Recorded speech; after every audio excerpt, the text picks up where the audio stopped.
tīri fizioloģiski mēs pat redzam, tiešām, ka tas ķermenis ir tādā stresā, stresa hormoni nonāk līdz smadzenēm, mums pat tiek bojātas smadzenes no stresa. Un, ja varētu likties, kas ir visi stresojami, ja dzīve tāda, gulēšu tā kā būšu kapā, tad tai kapā tu nonāks krietni ātrāk, kā liekas, ja tu tam nepievērsīsi uzmanību. Neviens neliks zvaigzni uz tava un mana kapa par to, ka mēs skrējām. Raidījums tapis sadarbībā ar Karti Veselība, jo galvenais, lai ir veselība. Un Lemon Gym – nereāli labi sporta klubi tavu mērķu sasniegšanai. 60% pieaugušo, kā arī katram 4. bērnam Latvijā ir liekais svars. Latvija ir 1. vietā alkohola lietošanā Eiropā, kā arī katrs 3. latvietis atzīst, ka ir piedzīvojis izdegšanu. Varbūt var savādāk. Mani sauc Madara Meijere. Esmu fitnesa un uzturu trenere. Esmu šeit, lai palīdzētu. Ja liksi lietā to, ko dzirdēji, tavu dzīve var ievērojami mainīties. Šis ir podcasts Atpakaļ par cilvēku. Vai tu esi gatavs? Jo es esmu. Aiziet! Čau! Man ir liels prieks, ka tu esi pieslēdzies arī šoreiz mūsu 8. noslēdzošajā reizē. Kā tev ir klājies šīs 8 nedēļas? Ja tu to nevari atbildēt tagad man, tad es aicinu tiešām atbildēt to sev pašam un pajautāt katru dienu, kā tev iet un kā tev klājas. Jo mūsu šīs dienas tēma īstenībā pat, ja es varētu un ja es nezinātu un nedomātu, ka liktos kādā sakarā viņi runā pirmajā reizē uzreiz par kaut ko tādu un kāpēc viņi vispār šajā lauciņā kaut kur lien, tad es runātu par stresu un par izdegšanu pat pirmajā reizē, kad es vispār atveru muti runājot ar cilvēkiem par veselīgu dzīvesveidu. Jo teorētiski varētu būt, ka mēs jau saprotam, ko tad uz tā šķīvja likt, mēs zinām, ka jākustās un tā tālāk, tomēr dzīve notiek, mēs dzīvojam stresā. Mūsdienu cilvēks dzīvo hroniskā stresā. Ko tad tas nozīmē? Jo praktiski jau stress kā tāds, ja jau viņš mums ķermenī ir, tad tam ir kaut kāds pamats, un tās ir vajadzīgs, un tāds arī ir. Ja mēs atkal atskatāmies evolūcijā, kā man patīk meklēt atbildes cilvēkā, tad, kad tas bija ļoti, ļoti pat arī sen radies, kāpēc tad tas stresa hormons tajā mūsu ķermenī ir? Kāpēc mums ir kortizols, kāpēc mums ir adrenalīns? Ja teorētiski es visu laiku esot stresā, tikai jūtos arvien sliktāk un sliktāk. Jā, bet daba kaut kā nebija paredzējusi, ka tu savus tos stresoriem, pakļausi sevi stresoriem regulāri, katru dienu. Jo kādreiz bija tā. Ir tīģeris, redzu tīģeri, stress, mūku prom. Tas arī ir tas, kam tas ir paredzēts. Ir briesmas, es saprotu, man ir signāli, kas nozīmē, ka man sirdsritms pātrinās, iespējams, es arī esmu lielākā tā kā trauksmē, lai es varētu aizskriet prom. Tomēr, ja tu šo tīģeri sev piedāvā katru rītu, katru dienu un katru vakaru, tad jau tas nav vairs tāds vieglais stresiņš, kas ir vajadzīgs, lai mēs attīstītos un lai mēs kustētos un gluži nebūtu tā, ka es ieraugu tīģeri un tās, kāds jauks kaķīts un visu to es pa galam, lai tu spētu izdzīvot, bet tad jau tu sev esi pakļāvis šiem tīģeriem no rīta, uzreiz pirmā doma paņem telefonu notifikācijas, e-pasti, jau tur raksta draugi, ka tas ir vai kaut kas tas nav slikti, māsa, brālis, mamma, tētis, visi, kas iespējamie, ja, ka tu atrodi visas notifikācijas, visus veidus, kā sastresināt to savu prātu, un tu jau pamostoties esi saticis jau 10-15 tīģerus. Tad tu domā, labi, viss kārtībā, skrienu tālāk, jau kavēju, atkal tīģeris. Esmu tādā stresā, beidzot ticis līdz tai savai darba vietai, ienāku iekšā, saprotu, kolēģis atkal ir, atstājis man savus darbus, priekšnieks saka, viss slikti, statistikas nestrādā, atkal tīģeris. Tu saproti, ka tu sevi pakļauj šim stresam regulāri. Un ja varētu likties, kas ir visi stresojami, ja, dzīve tāda, gulēšu tā kā būšu kapā, tad tai kapā tu nonāks krietni ātrāk, kā liekas, ja tu tam nepievērsīsi uzmanību. Neviens neliks zvaigzni uz tava un mana kapa par to, ka mēs skrējām, bet es skrēju, es visu paspēju, tu tai visā ceļā esi pilnīgi iztukšots un vienā vai citā brīdī tu attopies vai kāds, tad jautājums, vai tas ir labi vai slikti, kurš sajūta tik tālu, ka ķermenis vairs nespēja piecelties, un es runāju par izdegšanu, ka tur jau ir sasniegts tas kārtīgs limits, un tad, ja ir izdegšana ar hospitalizāciju, kas nozīmē, ka tu jau pats nevari tikt galā, bet tu nonāc slimnīcā vai pie samaņas zuduma vai kāda cita veida fiziskā ķermeņa funkcionēt nespējas, tad jau bija baigi traki. Tad, cik tas bija? Tas nenotika nedēļas laikā. Tas nenotika 2 nedēļu laikā. Tas ir bijis ilgstošs process, kurā tu esi pakļāvis savu ķermeni stresam. Un ja tu teiksi, es nepakļāvu, tāda ir dzīve, tad jā, mēs nespējam kontrolēt dzīvi, tos notikumus, kas notiek, bet mēs spējam kontrolēt to, kā mēs uz to reaģējam. To es esmu pārbaudījis arī no savas gan personīgās pieredzes, gan apkārt redzot ne tikai profesionāli cilvēkus, kuri saka, visas analīzes kārtībā, bet jūtos tik sūdīgi. Nespēja neko, nav ne prieka, nekā. Un teorētiski tiek aprakstīti tādi simptomi, ka varētu likties, tur tiešām kaut kas ar analīzēm varētu nebūt kārtībā. Cilvēki meklē atbildi hormonālās sistēmas traucējumos, bet kaut kā bieži, tur viss ir kārtībā. Analīzes tā kā veselam zirgam, bet jūtos sūdīgi nevar piecelties. Kāpēc tas tā notiek? Jo tīri fizioloģiski mēs pat redzam tiešām, ka tas ķermenis ir tādā stresā, mūsu stresa hormoni nonāk līdz smadzenēm, mums pat tiek bojātas smadzenes no stresa. Cilvēks kļūst slims, cilvēka imūnsistēma sāk uzbrukt pati sev. Kāpēc? Tāpēc, ka tu jau esi tas, kas tur iekšā ir stresā, kas iekšā ir pabojājis tos visus ceļus, pabojājis vielmaiņu un iedevis šo konstanto trauksmes režīmu. Ļoti bieži tas ir tas iemesls, kāpēc cilvēks saprot, ka viņš nespēja funkcionēt ne darbā, ne mājās. Tad jautājums, ko tad mums darīt? Saprotu, varbūt arī ir tas stress, jo praktiski katrs 3. latvietis atzīst, ka ir piedzīvojis izdegšanu. Pēc Kantāra rezultātiem 41% no strādājošiem cilvēkiem atzina, kas jau pat īstenībā ir vairāk kā katrs 3. atzina, ka ir izdedzis, un pirms 4 gadiem tie pat bija 48%, kas nozīmē, ka viena statistika uzlabojās un visu cieņu super uzņēmumiem, kuri rūpējās par savu darbinieku labbūtību. Jo tāda tik liels tas uzlabojums, 7% pat īstenībā ir ļoti, ļoti apsveicams. Ja, tas tādu 3-4 gadu laikā mēs spējam tā pakāpties un uzlabot, tāpēc, ka par labbūtību tiek runāts arvien vairāk un vairāk. Uzņēmumos parādās labbūtības speciālisti, ir labbūtības mēneši. Liktos, ka cilvēks rūpējies pats par savu dzīvi, bet ja tu sagaidi no tā savu darbinieka labus rezultātus, tad tu arī rūpējies. Ja tas darbinieks pats nevar atrast laiku, tad tu viņam to piedāvā un palīdzi. Jo izdedzis darbinieks, izdedzis cilvēks, izdegusi mamma, tētis, tu neesi nevienam citam nespēja palīdzēt, ja tu pats nespēja funkcionēt. Tas tavs galvenais instruments, tavs ķermenis, kas tev ir, nespēja piecelties.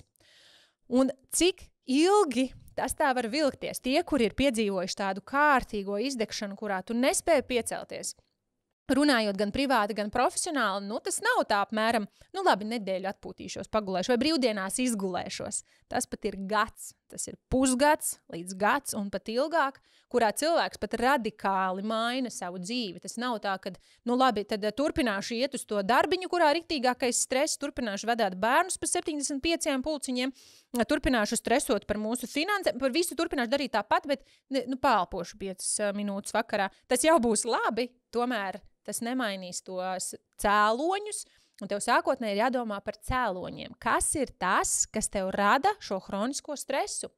Un atzīt to, ka ir hronisks stress, atzīt to, ka tu esi uz izdegšanas robežas, nav vājuma pazīme.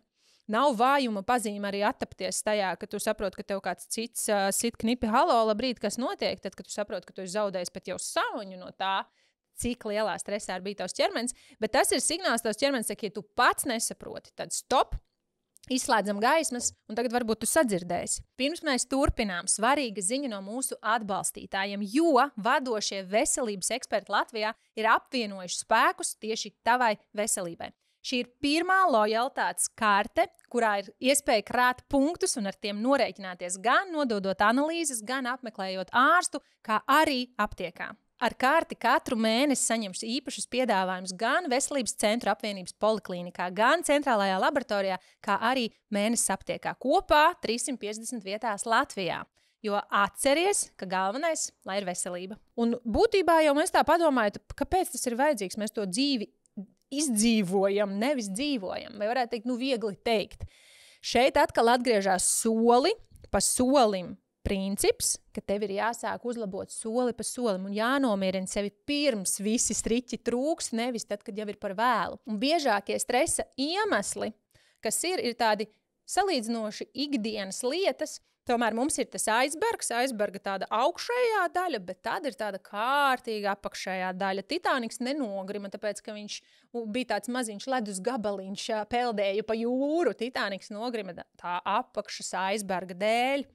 Un ja tā augšpusīte varētu likties, man ir tāds stresains darbiņš, es atnāku visu laiku kaut kādas ir jārisina tās lietas un situācijas, jā, tas arī nav labi, bet tomēr apakšā tas, kas mums stāv, vai, piemēram, kad tu saproti, no rītā iezvanās modinātājs, stress vai ne uzreiz, teorētiski jā, tu pamodies, tas ir ok, vajadzētu būt, ka tas stress beidzās. Tomēr aizberga apakšā var būt finanses, kas ir tāds biežākais stresa iemesls. Tas var būt pašvērtējums. Cilvēks pamostās no rīta, jau jūtos slikti par sevi, jau liekas, ka nekas nav labi. Protams, ka tas ir stress, ķermenis un prāts ir stresā. Tas ir konstantas šīs trauksmes par to, ka neesmu izdarījis kaut ko pietiekami labi, šis perfekcionisma sindroms, kas iet kopā ar pašvērtējumu. Tās mums ir sevis salīdzināšana ar citiem, tās ir bērnības traumas, kas arī var nākt līdzi, tās ir toksiskas attiecības. Liktos, ko tu tagad darīt ar tām attiecībām, izbeigt? Iespējams, ka jā. Iespējams, ka reizēm ir vajadzīgs tās neērtās sarunas pašam ar sevi vai kādu citu, ka tu saproti, ka tajās attiecībās vienīgais, kas notiek, ir stress visu laiku. Kāpēc sevi pakļaut tam tīģerim, ja tu vari kaut ko mainīt? Ja tu vari kaut ko mainīt, tad vienīgais veids, kā to darīt, ir sākt un arī mainīt, kaut ko darīt. Ja tu saproti, nav tādas baigās iespējas, jā, tās finanses ir tas, kas man traucē, principā varētu mēģināt mainīt, aiziet kādu banku, uzlikt uz ausīm, vai, pēkšņi miljonāru kripto ieguldīt, vai ko man darīt. Ja tu nespēji to momentāli mainīt, tas, ko tu spēj mainīt, ir strādāt ar savu ķermeni un to nomierināt, jo mums darbojās simpātiskā nervu sistēma un parasimpātiskā nervu sistēma. Simpātiskā nervu sistēma ir tas cīnies un bēdz režīms, ja? Kad tu ieraugi tīģeri, tad ir tā simpātiskā nervu sistēma. Tu saproti, tajā visu laiku mums ir pātrināts sirdsritms, mums ir pātrināta elpošana, mēs esam vairāk tādi tā kā trauksmaini, kas teorētiski ir labi, bet ne ilgstoši. Un ir parasimpātiskā nervu sistēma, kas ir miers. Ja, varbūt, ja kādam ir uzstāšanās, ir bailīgi, tad tu zini, ka tava simpātiskā nervu sistēma pilnīgi ir visaugstākajā ieslēgšanas režīmā. Ja? Tu pilnīgi tur viss, tur vajag uz toleti, tur ir savs muti, tur ir viss slikti. Un tad ir simpātiskā nervu sistēma, kad tu aizēji mājās, saproti, vai šito gan labi uzstājos. Tad ir mieriņš. Tu sēdi gultā, iespējams, lasi grāmatu, viss ir mierīgi. Labi, ieskrien varbūt bērns un sāk bļaut, kas ir tas viens jauniem vecākiem, kā arī troksnis ir stresa cēlonis. Ja ir konstants troksnis, bērni strīdās, bērni bļauj vai viens bērns bļauj, tas rada stresu. Ko tad tagad darīt? Viņiem novērst bērniem teikt, beidziet bļaut. Bērnam pateikt, beidz bļaut, ir tāpat kā teikt vējam, beidz pūst. Tur īsti nav, baigās jēgas. Bērns ir bērns, lai viņš bļauj. Tas, ko tu vari darīt, tu vari sevi nomierināt un saprast, ka strādāt ar to, ka tavs ķermenis jau nav trauksmē atnācis mājās, tev jau simpātiskā nervu sistēma jau ir putās no taviem dienas darbiem, no tava pašvērtējuma, no tā, ka tev laikam notifikācijas nāk un vēl kādam kaut ko vajag, un vēl kādam visiem tikai no manis kaut ko vajag, neviens man neko nedod, un tad nāc mērās bērni bļauj, un tad kur tad tu izliec to savu visu, tu izliec uz viņiem. Un tad atkal ieslēdzās tā vainas sajūta, kā es auroju uz saviem bērniem, uz savu vīru, un viss ir slikti. Tāpēc tas, ko darīt, strādāt preventīvi un saprast, kas ir tas, kas tevi nomierina. Jo ne visiem būs vienāda šī formula. Es tagad nevarētu teikt, kur ir 3 veidi, kā visiem sevi nomierināt. Lai arī 99,9% mēs visi esam vienādi. Es esmu tieši tāda pati kā tu esi tieši tāds pats kā es. Tomēr tas 0,1% ir tas, kas izšķir to, kas vispār ar mums notiks, kā mēs reaģēsim uz lietām. Tieši tāpat kā viens ir, kā mēs noturēsim stresu, vai cik mēs stresa būsim noturīgi. Otrs ir, kas mūs nomierinās. Varbūt vienam tās ir augstās peldes. Viņš saprot, es eju tajā augstajā āliņģī, es pilnīgi jūtu, ka es atdziestu. Tā ar mani tā ir. Ja es jūtu, ka man ir tāds konkrēts stress, kur mans prāts mani ved, viņš ved uz āliņģi un viņš ved uz sportiņu, iziet paskriet vai aiziet uz sporta zāli. Mums ir ļoti svarīgi apzināties, kas ir tas, kas tieši tevi nomierina. Nevis skatīties, viņa rekur kāpja āliņģī, vai viņa iet savās rīta jūras pastaigās mierīgajās, tātad 5 no rīta. Tātad tas ir tas, kas nomierina, tas ir jānomierina visiem. vai kaimiņš iet, es nezinu, ko viņš tur dara, meditē vai iet pa mežu staigāties, tātad tas nomierinās arī mani. Tev ir jāatrod tie instrumenti, kas der tieši tev. Tie, protams, tie tādi ierastākie, tā ir meditācija, tā ir joga, tā ir pastaiga pa mežu, un starp citu, tā ir arī pastaiga ar basām kājām. Tā sazemēšanās saucamā vīriešiem ļoti bieži tieši daba, būšana pie dabas, pieņemsim, iešu tur ar teltīm naktī, 2 naktis pa mežu dzīvoties, ka mans vīrs tā saka, man liekas, es neiešu ar tevi, bet tas ir tas, kur viņa prāts ved pie dabas, mežā, teltī, acīm redzot, ka tu guli tajā pilnīgi iekšā visā tajā dabas atmosfērā. Ja tevi tas nomierina, tu dari to. Augstās peldes arī ir šis nomierināšanās veids, karsta vanna, mūzika, grāmatas lasīšana. Tie var būt rokdarbi. Ļoti bieži cilvēkiem ir rokdarbi. Cilvēki arī krāso. Jebkas, ko tu jūti, ka tas tevi nomierina, un kā saprast, kas tevi nomierina. Tu izmēģini dažādus veidus, kurus tu zini, ka tu spēsi tos pielietot regulāri. Un ko darīt regulāri? Pirmais, tas praktiskais uzdevums ir praktizēt to 14 dienas katru dienu. Un tagad saproti, kas būtu tas, ko tu tiešām varētu tās 14 dienas izdarīt. Ja arī tev kādu dienu nesanāk, tu, piemēram, vienu dienu dari, otru dienu dari, trešajā nesanāca, nav tā, tad visam metam ar roku, nekas man nesanāk, tas nav priekš manis. Tu nākamajā dienā atgriezies un tu dari to pašu. Tu saproti pēc šīm 14 dienām, kā ir mainījusies tava pašsajūta, kā tu jūties no rīta, kā tu jūties pa dienu un kā tu jūties dodoties gulēt. Tas nebūs tāda vienas nedēļas uzdevums vai 2 dienu uzdevums. Varbūt, esmu stresā, tagad es ieiešu karstā vannā, viss man dzīve ir atrisināt. Nē, tas ir jāpraktizē regulāri pirms tie visi striķi trūkst. Jo tad, kad tie visi striķi trūkst, tas var būt ļoti dārgi, ļoti laikietilpīgi un ļoti grūti tikt no tā ārā. Tāpēc neaizdzen sevi līdz tam striķi ir trūkuši, praktiski jau tas tīģeris man ir apēdis, bet strādā preventīvi. Pirms mēs turpinām, paldies mūsu atbalstītājiem Lemon Gym, jo kustība ir dzīvība. Un te būs 5 iemesli, kāpēc izvēlēties tieši Lemon Gym. Grupu treniņi, 8 klubi pa visu Rīgu, plašas treniņu zonas, profesionāli treneri un elastīgs darba laiks visu diennakti. Tev ir tikai jāatnāk par pārējo parūpējas Lemon Gyms. Svarīga arī tēma šajā pašā dienā, paturpinot par stresu un kā sevi kontrolēt. Ja mums liktos, mums negribās sevi visu laiku, mums sevi ir jākontrolē, kaut kas jādomā, tomēr vieglāk būs pievērst uzmanību pirms tam, sekot līdzi saviem pārdomiem, nekā pēc tam tur mēģināt un grābstīt kopā tās paliekas, kas tad no manis ir palicis. Un es runāju par 6 dimensiju labklājību, kuras es pielāgojos latviski no ārzemju prakses, par dziļo veselību, kā to sauc. Nosauks par 6 dimensiju labklājību tikai tāpēc, ka tas ir sadalīts cilvēks tādās 6 nosacīti dimensijās.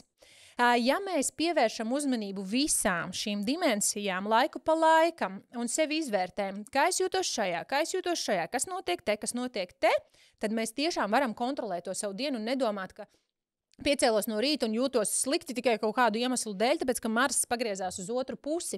Dažreiz tā var būt iespējams tiešām, jā, bet lielākoties es esmu speciālists, kas uzsver, ka visam ir savs iemesls. Ķermenis un prāts reaģē vienu vai citu iemeslu dēļ. Tad, ja tu atrodi iemeslu, kas buksē vienā dimensijā, visdrīzāk tas palīdzēs arī pārējām. Tieši tāpat, ja viena dimensija buksē, viņa visdrīzākais ņēms līdzi citas. Izstāstīšu ātru piemēru arī iz savas dzīves. Tajā brīdī, kad jau iepriekš pirmajā reizē, kad tikāmies, stāstīju par to, kā biju tāds kārtīgs ofisa darbinieks, man gan patika savs darbs. Es strādāju foršā vietā, it kā viss bija karjeras izaugsmē, finansiālais, teorētiski. Viss it kā labi, ja? Bet tai pašā laikā tā viena dimensija, kas ir vides dimensija, mūsu apkārtējā vide, nebija līdz galam tas, kas man likās, jā, šeit es jūtos uz visiem 10, tas ir tas, kas man ir jādara. Līdz ar to tas vilka līdzi manu eksistenciālo dimensiju, ka man īsti tāda sajūta, kāpēc es te īsti esmu? Kāpēc es esmu uz tās zemes? Vai tas ir tas, kas man ir jādara? Kaut kā jau nav tā, ka pamostos katru rītu un tā lūdzu pasaulē, vai ne, cik forši, lūdzu pati sev, tu dzīvo savus dzīves labāko versiju, nebija tā sajūta. Attiecību dimensija tika ietekmēta, tāpēc, ka, kur tad tu 10. nostrādājies, atnāc mājās un sveiki, cik kolosāls esmu spējīga un gribu veidot labas attiecības. Attiecības ar ģimeni arī nebija tā labākajā līmenī, tāpēc, ka tev vienkārši nav laika, tu esi piekusis un iespējams tev sāk visi kaitināt, jo tev tās vides ietekmē, esi kārtīgi pārstresojies. Tas, kas nāk līdz arī emocionālā vide tiek ietekmēta, tāpēc, ka tev liekas, ka ir jāturās. Tu nespēji izpaust tās savas emocijas, jo tev liekas, ka ir jāturās, līdz ar to tu sajūti, ka tu visu laiku sevī iekšā kaut ko krāji. Arī nāk, protams, līdzi fiziskā dimensija, nejūties tu labi, esot konstantā stresā, tavs miegs ir ietekmēts, tavu attiecīgi dzīvesveida izvēles, tāpēc, ka tas viss notiek, kā notiek. Un kā tu redzi, tā viena dimensija, it kā, liekas, ko te tā vide paķer līdzi vispārējo. Es izmainot šo vienu dimensiju, ļoti krasi kardināli izmainīja savu dzīvi vispār pilnīgi uz monētas otru pusi. Pamazām, protams, tas nav uzreiz, bet nomainot vidi, nomainot to, ko es daru, es saprotu, tas eksistenciālā prizma man uzreiz nomainās, attiecības nomainās fiziski, es jūtos krietni, pat arī uz monētas otru pusi labāk, lai arī tas bija 10 gadus atpakaļ, es šobrīd 35 gados gandrīz jūtos krietni labāk kā 25 gados. Attiecīgi, tu saproti, ka tas viss ir savstarpēji saistīts. Tev tikai ir jābūt spējīgam un gribošam uzņemties atbildīgu un paskatīties. Tātad vēlreiz jau izgāja cauri dimensijām, atkārtosim vēlreiz. Tātad pirmā dimensija, ja tu vēlies, tu pieraksti, un kā sevi kontrolēt un ko ar to darīt, vērtēt sevi 10 balvu sistēmā. Tātad tu uzdod sev 10 balvu sistēmā, kā man klājas šajā dimensijā. Tātad fiziskā.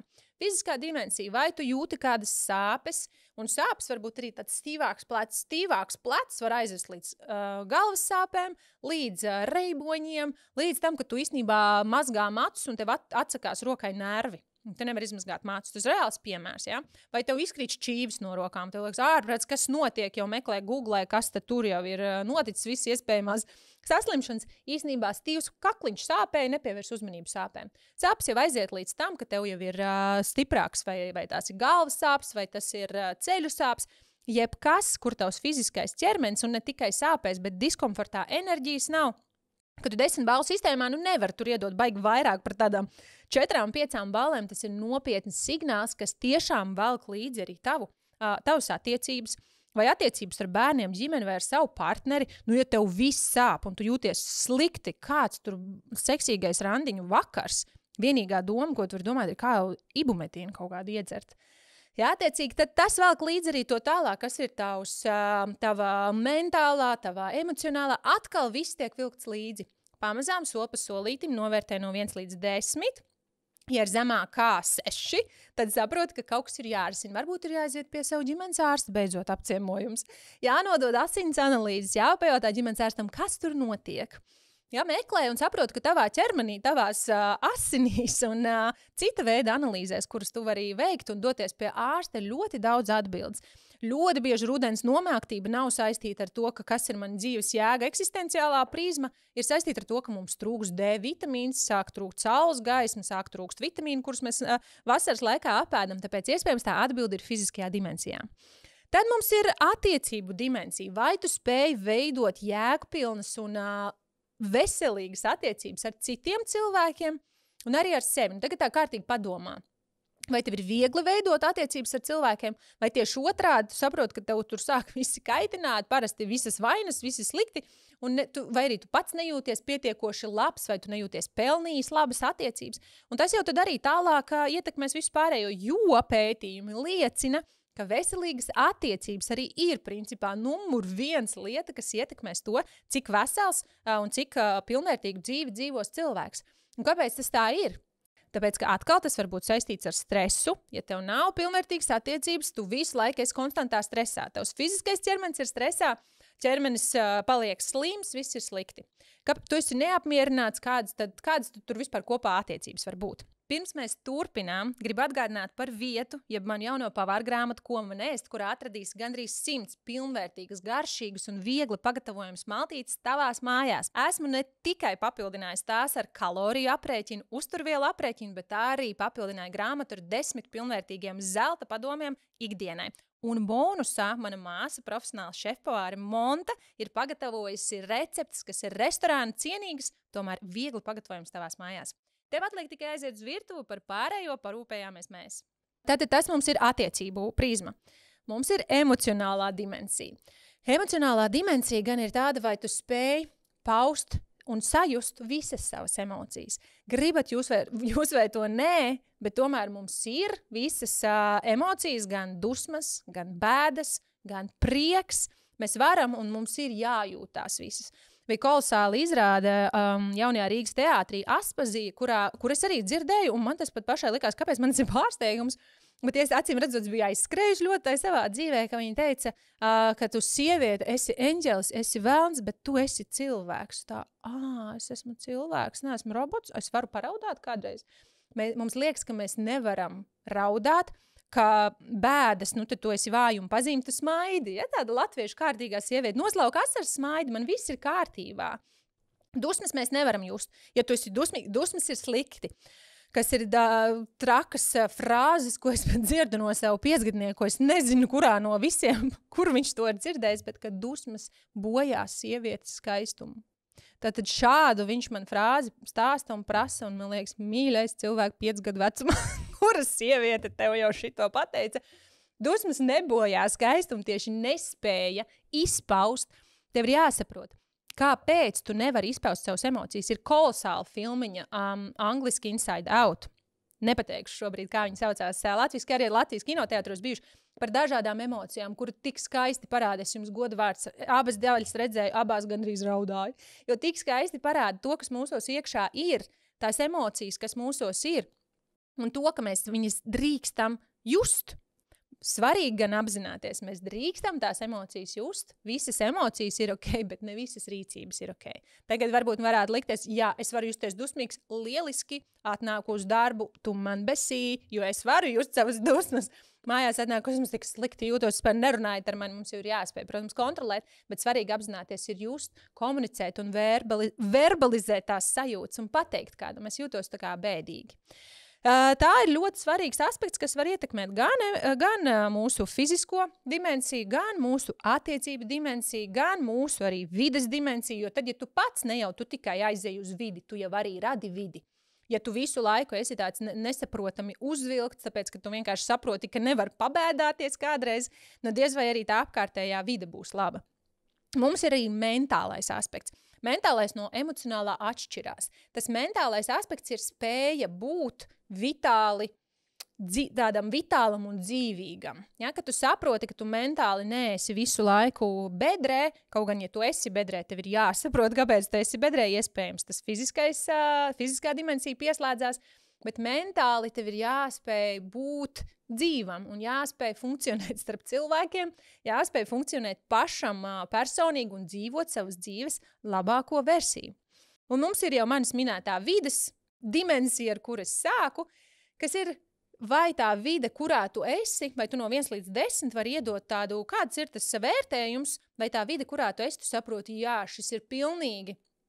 Es tā kā esmu šeit, tas nozīmē, ka šī ir mana nirvāna, es vienkārši attīstos katrā brīdī, ka es esmu, ja tas jau būtu uz tādu 10, vai tu saproti īstenībā, nav galīgi, es jau ritīgi jūtu, ka nav.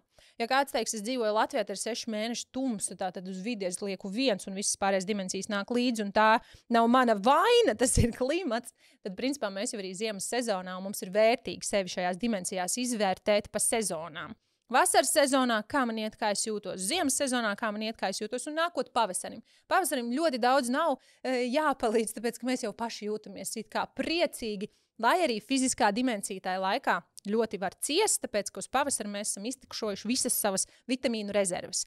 Un mums ir eksistenciālā dimensija, kurā tu jūti sevis nozīmīgumu pasaulē. Un šeit no 1 līdz 10, tajā brīdī, kad es runāju vai lielākās grupās un runāju par šo, tad cilvēki mēdz nodurt acis. Viņi tā kā neveido acu kontaktu.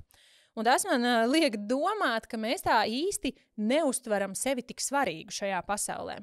Tas ir vienu vai citu iemeslu dēļ iespējams radies. Šeit, ja tu neieliec sev pat 2 balles, es tev pielieku 8 klāt. Katram no mums šeit būtu jāuzraksta 10. Ja tev liekas, ka kā lai dabūtu to sajūtu, ka visiem tagad ir jāraksta paldies kartiņas man par to, ka es esmu dzīvs, sagaidu no visiem pasaules iedzīvotājiem, praktiski jā.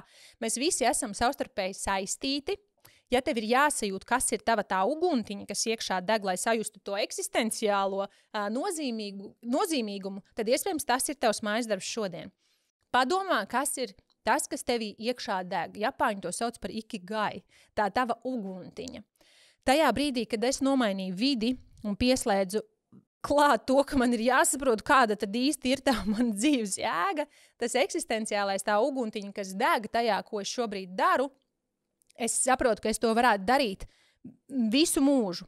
Ja tu saproti, ka nauda, piemēram, nav vispār problēma, kas būtu tas, ko tu dari? Es šo varētu darīt, ja man neviens nemaksātu kaut kādu konkrētu laiku. Ja? Tā mana sajūta. Man liekas, ka es pieceļos naktī, man teikt, nāc, runājam par veselīgu dzīvesveidu, novad kādu treniņus, teikt, man kā reize jau botas stāv zem gultas. Un kā sajust, kas ir tā uguntiņa, kas tevī deg, atgriežoties atpakaļ par cilvēku, atgriežoties pie sevis, nomierinot sevi, iespējams ir vajadzīgs paņemt kādu pauzīti. Pauzīt nevis no dzīves, bet pauzīti no aizņemtās dzīves. Iespējams ir jāaprunājās ar kādu cilvēku, jāpasaka, klausies, ir man tādas 6 dimensijas, nevienā no tām nevar ilgt baigi augsto vērtējumu. Varbūt ir jāpalūdz palīdzību.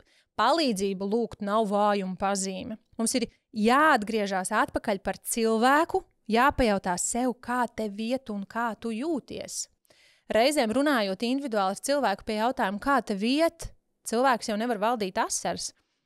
Kāpēc mēs nevaram atbildēt uz jautājumu, kā tev iet, nekļūstot emocionāli? Iespējams, tu esi noguris, aizskrējis un licis rūpes par sevi ne tajā pirmajā vietā, bet tālu prom. Parūpēšos par tiem visiem un tikai tad par sevi. Kā būtu, ja tu ieliktu sevi pirmajā vietā? Ja tas izklausās egoistiski, tad zini tajā brīdī, kad tu esi izdedzis, tad nevienam nebija jēga, kad tu skrēji un vai jūs redzējāt, ka es jums visiem maizītes uzsmērēju. Vai jūs redzējāt, ka es aizgāju sporta zāli 5 reizes, vai jūs redzējāt, ka es to atskaitīju 23:59 un jau izlasīju e-pastiņu 6, tad nekam vairs nav jēga. Tavs ķermenis ir vērtīgākais, kas tev ir, un rūpes par to ir numur 1 prioritāte. Ja tevis nav, ja tavu fiziskā ķermeņa nav vesela, tad jau nekam citam nav jēgas. Man ir prieks, ka tu veltīji laiku savai labbūtībai, ka tu liki rūpes par sevi pirmajā vietā, jo atceries, ka veselām iesām īt vesels gars.